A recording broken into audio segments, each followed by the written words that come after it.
नमस्कार दोस्तों, मैं लवकुश त्रिपाठी आपका यूपी ज्ञान पे स्वागत करता हूं। आशा करता हूं आप सब काफ़ी अच्छे होंगे, बढ़िया होंगे। दोस्तों, आज हम अपने राजस्व परिषद पे, जैसा कि आप लोगों ने बाहर देखा होगा, लेखपाल कार्य विवरण के बारे में बात करेंगे। इस फीचर को रिसेंटली ऐड किया गया है। तो ये हमारा पोर्टल है, आप देख सकते हैं। सबसे पहले आपको क्या करना है, बोर्ड ऑफ रेवेन्यू की ये साइट्स है, इसको ओपन कर लेना है। ओपन करने पर पोर्टल इस तरह आता है। यहाँ से आप राजस्व न्यायालय कंप्यूटरीकृत प्रबंधन प्रणाली को क्लिक कर सकते हैं। क्लिक करने के बाद आप यहाँ से सीधे इस ऑप्शन पे जाएंगे। इस तरह का वेब पेज ओपन होगा। नीचे लेखपाल राजस्व लॉगिन पे क्लिक करिए। उसके बाद यहाँ से आप अपना लेखपाल जो वरासत लॉगिन है उसको ओपन कर लीजिए। ओपन करने के बाद आप यहाँ पे आएंगे और यहाँ पे आप देखेंगे मुख्य पृष्ठ, कार्यभार छोड़ने, उत्तराधिकार, वरासत, मोबाइल नंबर अपडेट, कार्यभार विवरण, अस्तुटि सुधार और यहाँ पे लास्ट में लेखपाल कार्य विवरण। जैसे ही आप यहाँ पे लेखपाल कार्य विवरण को देखते हैं ना, इसको आप क्लिक करेंगे तो क्लिक करने पे इस तरह के ऑप्शंस खुल जाएंगे। इसमें दो ऑप्शन आते हैं। पहला आएगा 1 अप्रैल 2025 से 15 अप्रैल 2025 तक। जब आप इसको भर लेंगे तो फिर ये 16 अप्रैल से ओपन होगा। तो इसमें करना क्या है कि आपको अपनी पूरी डिटेल्स भरनी है। ध्यान दीजिए कि आप क्या काम कर रहे हो, फील्ड में किधर जा रहे हो, कैसे कैसे रह रहे हो, वो सारी चीज़ें यहाँ पे अपडेट करनी होती हैं। पहले नंबर पे हम बात करेंगे न्यायालय संबंधी कार्य। मतलब आपने 1 अप्रैल 2015 से 15 अप्रैल 2025 तक कौन कौन से न्यायालय संबंधी कार्य किए हैं, इस पर क्लिक करते हैं। अब लिस्ट यहाँ पे देखिए खुल गई। अगर मान लीजिए 1 अप्रैल 15 अप्रैल से आपने धारा 24 की पत्रावलियों पर आख्या हेतु राजस्व निरीक्षक के साथ स्थल पे मौजूद रहे।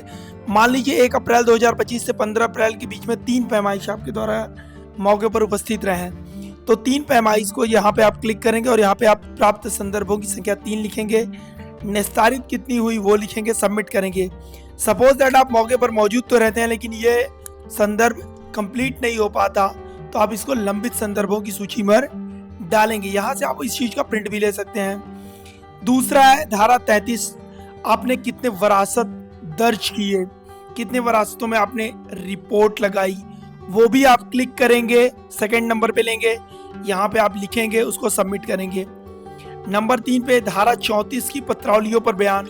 मतलब वरासत में अगर कोई करेक्शंस हो या खतौनी में कोई अपडेशन किया जाना है या गलत नाम चढ़ गया, तो वो धारा 34 पे आप कितनी रिपोर्टिंग कर रहे हैं। धारा 38 अधिकार अभिलेख त्रुटि संशोधन हेतु आख्या, आपने कितने रिपोर्टों में लगाई। धारा 67 के अंतर्गत यानी आपने किसी अतिक्रमणकर्ता के विरुद्ध कितने 67 की प्रक्रिया, 67(1) की बात हो रही है, इसमें आप 67(क) को भी इंक्लूड कर सकते हैं क्योंकि यहाँ पे 1 और क दोनों अलग अलग नहीं दिए गए हैं। तो धारा 67 के अंतर्गत वाद पंजीकृत हेतु आख्या भी आप यहाँ पे दिखा सकते हैं कितने आपने भेजे हैं। 6वें नंबर पे आप देखिए धारा 80 की पत्रावलियों पर स्थलीय अभिलेखी आख्या, रिपोर्ट की बात नहीं हो रही है।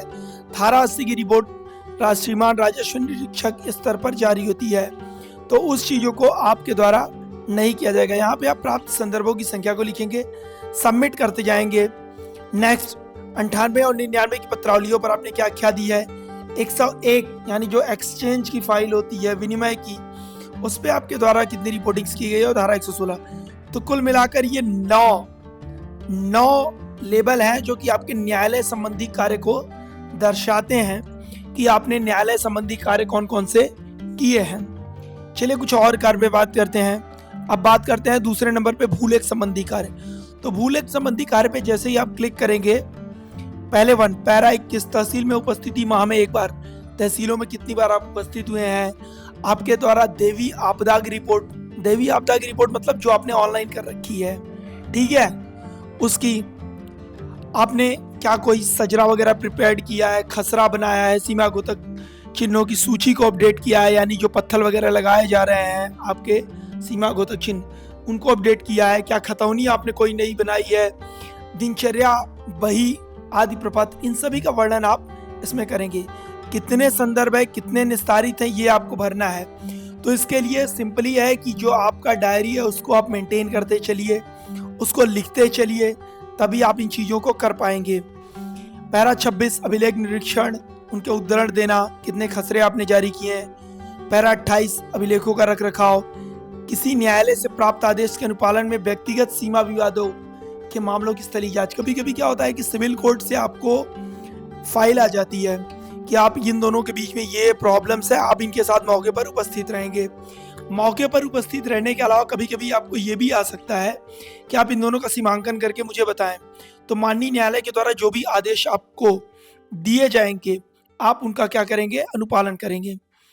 भू प्रबंधक समिति के मंत्री, सॉरी यहाँ पे मंत्री लिख दिया है, मंत्री के रूप में कार्य करना। क्या भू प्रबंधक समिति की हाल ही में कोई बैठक हुई है, उस बैठक में कोई प्रस्ताव पारित किया गया है, तो उस चीज़ों की भी आप यहाँ पे चर्चा करेंगे। पैरा 36, आप लोग जो जमाबंदी तैयार करते हैं, आपने कितने गाँव की जमाबंदी तैयार की और उन सब का डिटेल्स भी आप यहाँ पे क्या करेंगे, लिखेंगे। पर हर चीज़ में ये जो प्राप्त संदर्भों की संख्या, निस्तारित, क्योंकि ये कोई संदर्भ नहीं है तो मेरे ख्याल से इसको शायद थोड़ा चेंज या मॉडिफाइड करना चाहिए। बाकी मुझसे काफ़ी जीनियस वहाँ पे बैठे हैं जिन्होंने इसको बनाया है, तो कुछ सोच समझ कर ही बनाया होगा। तो नीचे अगर हम लोग बात करें, सहकारी समिति के सदस्यों के द्वारा आधारित भूमि के क्षेत्रफल भू राजस्व लगान का सत्यापन करेंगे और पैरा 60 खसरा तैयार करेंगे। खसरा मतलब इस समय जब आप एग्री स्टैक कंप्लीट कर लेते हो फिर ऑनलाइन जो काम होता है वो होता है खसरा फीडिंग, ठीक है, तो उसको भी आप यहाँ पे राइट करेंगे। इस तरह से नेक्स्ट अगर हम लोग कार्य की बात करें, अन्य कार्य, ये सबसे महत्वपूर्ण है क्योंकि इसमें आपके ज्यादा कार्य आएंगे। नंबर 20 पे अगर देखें तो ई डिस्ट्रिक्ट पोर्टल, आय, जात, निवास, हैसियत, तो एक फैमिली आईडी। इसके लिए मैं आपको सिंपली बता दूं, आपको कुछ करना नहीं है। आपको क्या करना है, जैसा कि मैं आप लोगों को बता रहा था कि ई डिस्ट्रिक्ट पोर्टल पे अगर आपको अपना डेटा निकालना हो तो कैसे निकालेंगे। देखिए, आपको सबसे पहले क्या करना है, रिपोर्ट पे चले जाना है। रिपोर्ट पे जाने के बाद आप यहाँ पे वेरीफाइड एप्लीकेशन रिपोर्ट्स को क्लिक कर लीजिए। यहाँ से आप दिनांक सेलेक्ट कर लीजिए। दिनांक सेलेक्ट करने के लिए यहाँ पे ब्लैक पे क्लिक करिए। यहाँ पे 1 अप्रैल सेलेक्ट करिए। यहाँ पे आपको 15 अप्रैल तक का चाहिए, 15 अप्रैल, पर यहाँ पे मैक्सिमम 90 दिन का ही डाटा आपको मिलेगा। यहाँ पे तीनों चीज़ें हैं, जात, निवास, आय। यहाँ पे आप जिसको चाहें उसको क्लिक करके यहाँ पे आप सबमिट कर देंगे। आपको 15 दिन का पूरा डाटा एक्सेल शीट में प्रिपेयर्ड होकर, तैयार होकर मिल जाएगा, ठीक है। तो इस तरह से आप अपना डेटा निकाल सकते हैं और ये डिस्ट्रिक्ट वाले में निस्तारित संदर्भ में आप लिख सकते हैं। नेक्स्ट 21 नंबर पे समाज कल्याण विभाग की विभिन्न कल्याणकारी योजनाएं, पेंशन, पारिवारिक या लाभ वगैरह जो भी होती है, जैसे मान के चलिए आप पारिवारिक सहायता किसी को दे रहे हैं 30,000 रुपए की जो दी जाती है, इसके अलावा कोई आदमी की मेडिकल की रिपोर्ट लगा रहे हैं, तो ये सब चीज़ें हैं। देखिए, माननीय मुख्यमंत्री विवेकाधीन कोष से आर्थिक सहायता, कृषक दुर्घटना, IGRS पोर्टल पे भी आपको जांच करते रहना है। आप जितने भी IGRS लिख के देते हो ना, आप अपने IGRS प्रभारी जी से पूछ लीजिए कि आपके द्वारा अप्रैल माह में कितने चीज़ें आपके द्वारा कंप्लीट की गई हैं। आपने कोई जनता दर्शन, थाना समाधान दिवस, तो उन सबको भी डायरी में मेंटेन करके रखिए ताकि बाद में आप उन चीज़ों को लिख सको। 25 नंबर पे जनगणना आपके लिए आता है।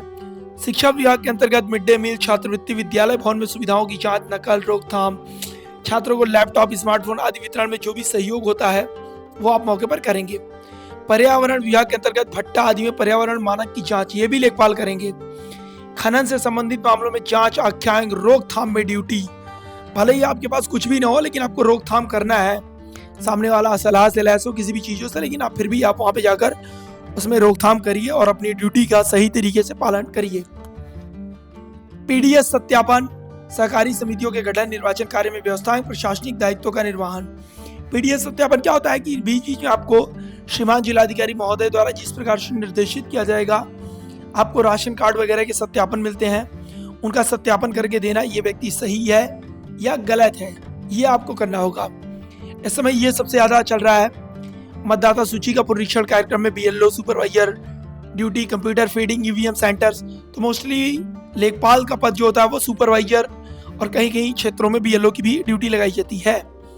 मेला, चुनाव, दंगा, हत्या, सामाजिक, धार्मिक, राजनीतिक सभाओं, सम्मेलनों आदि में शांति व्यवस्था बनाए रखने में सहयोग करना। देखिए, कभी क्या होती है, दुर्गा पूजा में लाग निकाला जाता है, कहीं कोई मेला लगाया जाता है, तो वहाँ पे आपकी ड्यूटी लगाई जाती है कि अगर कोई भी एक्टिविटी आपको वहाँ पे दिख रही हो तो उस एक्टिविटी के बारे में श्रीमान उच्चाधिकारी गण महोदय को सूचित करना।